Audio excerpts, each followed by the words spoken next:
Le DLSS est sorti en février 2019 dans sa version 1.0 et bien que l'idée était cool, plus de FPS sans trop perdre en fidélité, c'était très loin d'être parfait. Déjà le rendu était encore assez médiocre et en prime il fallait que le modèle d'IA soit entraîné sur chaque jeu indépendamment avec un résultat très variable en fonction des jeux. On est maintenant en 2026 et la version 4.5 est sortie depuis peu et franchement le rendu est maintenant vraiment très propre même si c'est pas encore parfait et on va le voir, on a quand même quelque chose de parfaitement exploitable. Par contre, la version 4.5 est une version un peu spéciale parce qu'elle est principalement dédiée au rendu performance et ultra performance. Pour ce qui est du rendu qualité et équilibré, Nvidia recommande toujours de rester sur le modèle DLSS 4.0 pour un meilleur framerate. Mais avant de rentrer dans le vif du sujet, un petit disclaimer pour mettre les choses au clair dès le début, la vidéo n'a pas vocation à faire la promotion d'Nvidia ou la technologie d'upscaling DLSS, c'est une vidéo qui est purement à titre informatif. D'ailleurs, mes propos s'appliqueront aussi pour le FSR qui est globalement très proche du DLSS 4.0 pour la version Redstone. Et comme toujours, je ne suis pas ici pour vous dire comment jouer ou comment apprécier vos jeux, mais plutôt pour vous proposer des tests que vous n'auriez pas forcément le temps de réaliser vous-même. Et l'idée, c'est de vous montrer les avantages et les inconvénients de l'upscaling comparé au rendu natif. Et on commence les tests en 1440p avec les paramètres en ultra entre le DLSS 4.0 en mode quality et la résolution native sur le jeu Cyberpunk 2077. Et ce qu'on peut voir sur ce premier plan est que les arêtes des pylônes sont mieux définies en natif. Avec le DLSS, on peut avoir un effet de pixelisation. Par contre, les barrières au loin ont une meilleure définition avec le DLSS comparé au rendu natif. On peut observer un peu plus de ghosting avec le DLSS sur le véhicule argenté sur la route. Par contre, ce n'est pas parfait non plus en natif dû au fait que Cyberpunk 2077 force l'utilisation du TAA lorsqu'on désactive le DLSS. L'implémentation de l'anti-aliasing temporel de Cyberpunk n'est clairement pas terrible. Sur ce deuxième plan, on peut voir moins de pixelisation du feuillage de l'arbre avec le DLSS tout en conservant un excellent niveau de détail. Pour rappel, l'image est agrandie en x4 et ralentie en 0,2 par rapport à la vitesse réelle, ce qui accentue les défauts évidemment. On peut aussi noter que le néon est plus stable et avec moins d'aliasing avec le DLSS. Je n'ai pas observé de perte d'informations sur le bâtiment au loin avec le DLSS, qui est une bonne nouvelle. On voit toujours les fenêtres du bâtiment par exemple. Sur ce nouveau plan, on peut voir clairement que l'antenne a une meilleure définition avec le DLSS comparé au rendu natif avec TAA. Par contre, on peut observer aussi plus de ghosting avec le DLSS, notamment sur le véhicule volant de police. Ici, on voit une stabilité légèrement meilleure avec le grillage avec le DLSS. Attention, c'est meilleur, mais ce n'est pas non plus horrible en natif. Ça vaut aussi pour le feuillage qui conserve un meilleur niveau de détail avec le DLSS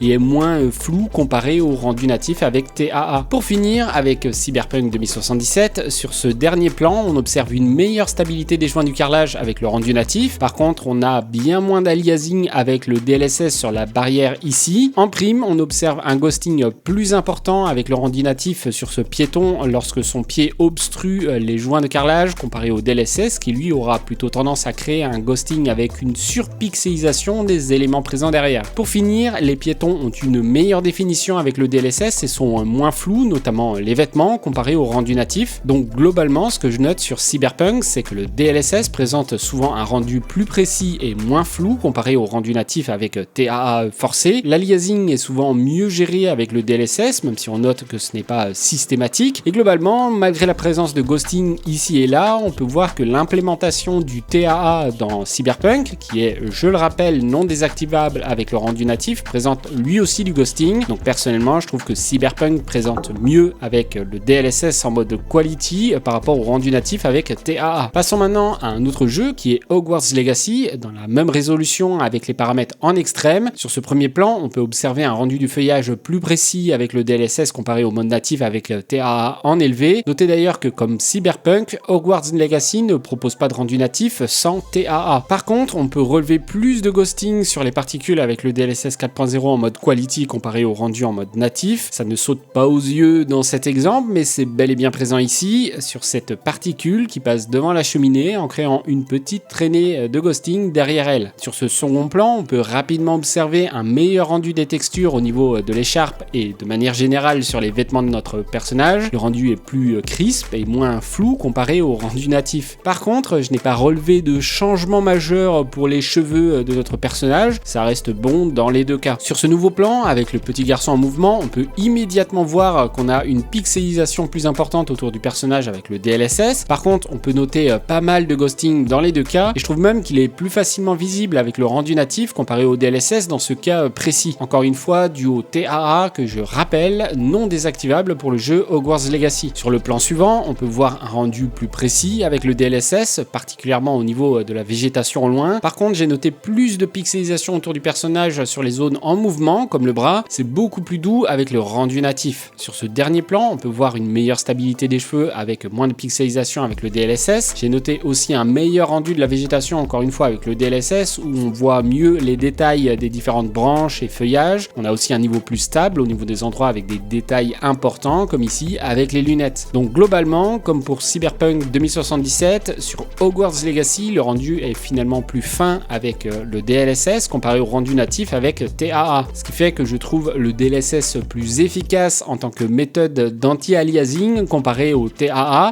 sans compter le gain en performance qu'apporte le DLSS. Passons maintenant à la 4K avec le DLSS et plus précisément le DLSS 4.5 en mode performance pour voir si ce mode est viable dans cette résolution.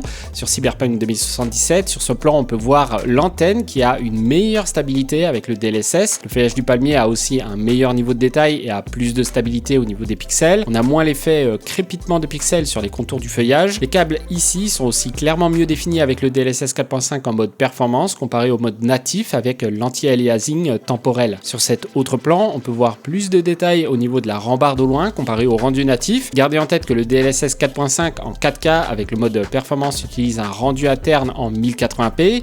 C'est donc vraiment impressionnant d'avoir un output avec plus d'informations que le rendu natif avec TAA. C'est probablement la faute à l'implémentation de l'anti-aliasing temporel dans Cyberpunk qui mixe de manière trop agressive les pixels et engendre autant de pertes d'informations. Même remarque pour l'herbe ici qui est clairement moins définie en natif. J'ai noté d'ailleurs qu'au niveau des textures proches, il n'y a pas de perte de détail avec le DLSS. Passons au prochain plan qui présente des différences plus subtiles. Déjà, on peut noter une légère instabilité au niveau de la structure du grillage avec le DLSS par rapport au rendu natif. La végétation au niveau de l'arbre est moins pixelisée et plus stable avec le DLSS.